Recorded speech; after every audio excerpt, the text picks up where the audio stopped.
Welcome to today's episode of The News. Believing us is like believing char kway teow is a health supplement. But today we shall present you with the truth and only the truth.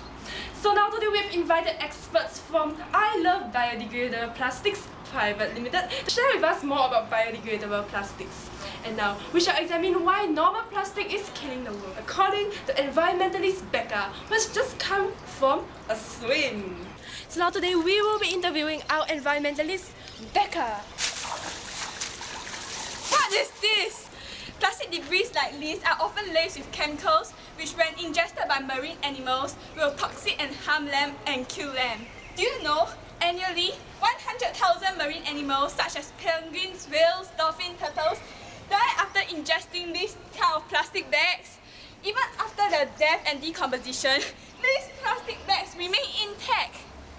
Once these plastic bags are used, they are sent to the landfills, and if they are buried deep under the grounds of the landfill, the chemicals in them will actually spread into the groundwater. Don't you think there is a need for a change? This litter will end up in our waterways, beaches and streets and pollute the environment. If they are incinerated, they will release toxic fumes. As reflected by environmental Becca's concerns, the animals are dying. So today we shall consult Dr. Wise Love Biodegradable Plastics ZXC and Dr. Genius Giraffe to tell us more about the different types of biodegradable plastics and how they are manufactured. Good afternoon, I'm Dr. Wise Love Biodegradable Plastics, or in short, you may call me Dr. Wise. So today me and my partner, Dr. Genius Giraffe, will talk about biodegradable plastics. There are different types of biodegradable plastics formed in different ways, and they biodegrade through different methods as well. First, I'll be talking about hydrobiodegradable plastics using the most commonly used in the market now, PLA, also known as corn plastic. Harvested corn crop is soaked and ground so that the endosperm can be retrieved from gluten and fiber. Next, producers add enzymes to the endosperm, which converts into dextrose, a type of glucose. Then, the addition of bacterial cultures causes dextrose to ferment into lactic acid. The resulting acid consists of lactide molecules which bond into long chains, forming polylactic acid plastic. It can be biodegraded. In a compost heap, fungi and bacteria found in soil breaks down PLA into its basic parts. Under the proper aerobic conditions, with heat and moisture, PLA will compose like any other organic material. The microorganisms found in compost consumes the corn plastic and break it down into humus, which is a nutrient-packed soil-like substance that acts as natural plant food. The waste products are carbon dioxide and water. The materials only have to spend a month or two in a high humidity composting environment at around 60 degrees Celsius before they return to the earth from which they were originally grown. Next, I'll be talking about oxo-biodegradable plastics. This technology is based on a very small amount of pro-degradant additive being introduced into the manufacturing process, thereby changing the behavior of the plastic. Degradation begins when the programmed service life is over. During biodegradation, the plastic does not just fragment, but will be consumed by bacteria and fungi after the additive has reduced the molecular structure to a level which permits living microorganisms access to the carbon and hydrogen. This process continues until the material has biodegraded to nothing more than carbon dioxide, water, and humus. The length of time it takes for oxo-biodegradable products to degrade can be programmed at the time of manufacturing, and can be as little as a few months or as much as a few years. They're protected from degradation by special antioxidants until ready for use, and storage life will be extended if the products are kept in cool and dark conditions. So this is my partner, Dr. Genius Giraffe.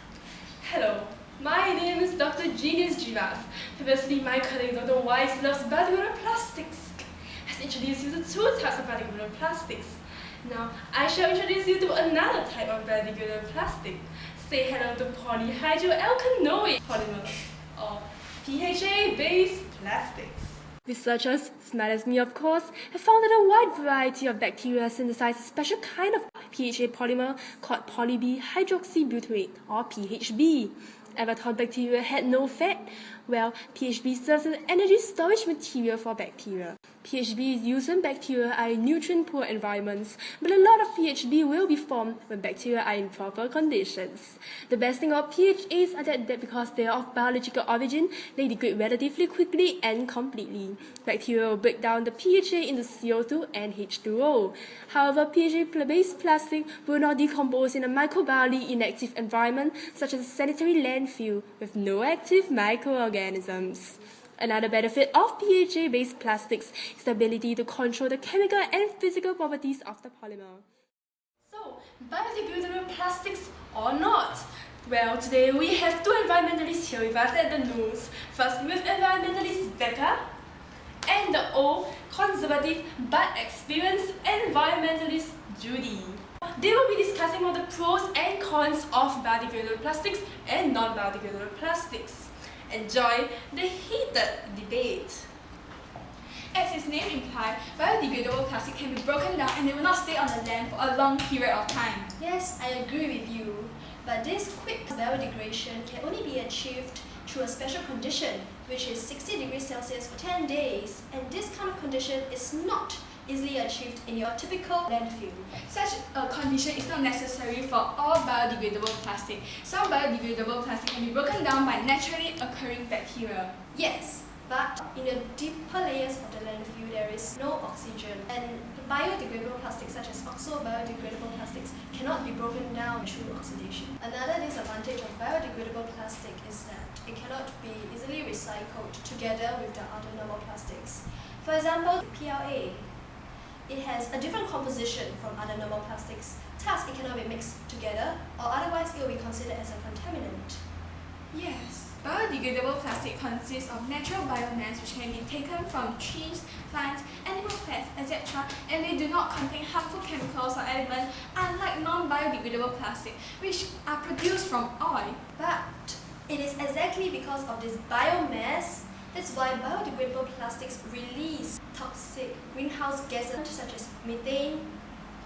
Right. Less energy is needed for the production of biodegradable plastic. It requires 65% less energy to be produced as compared to non-biodegradable plastic which uses coal-burning power plants in its production. Therefore, it has a decreased release of greenhouse gases, causing 42% reduction of carbon footprint. Yes, what you said is indeed true. However, remember that the amount of food crops used in the production of these biodegradable plastics is increasing.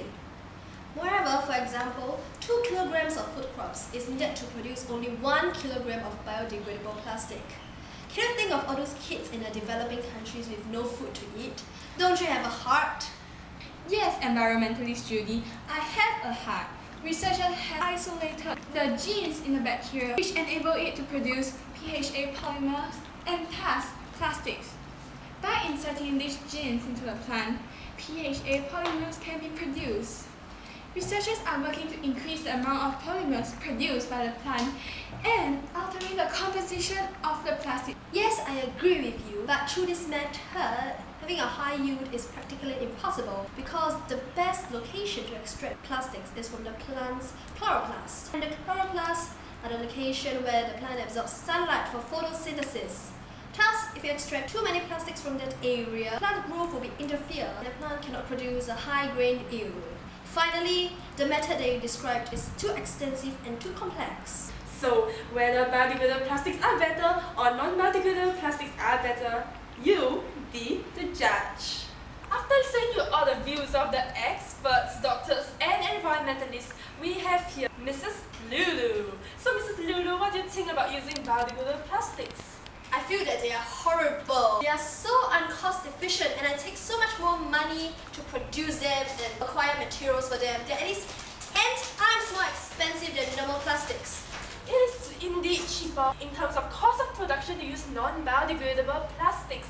However, if you factor in all of the costs needed to recycle the non-biodegradable plastics and deal with the toxic fumes that they produce, biodegradable plastics will be much more cost efficient. Do you not agree? No, I do not agree. Those toxic fumes that they produce are none of my business. I do not care what happens after the consumers use them.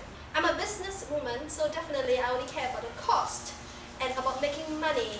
Definitely, I will only use non-biodegradable plastics. And so, selfish businesswoman like Mrs. Lulu is preventing the use of biodegradable plastics from being widely used.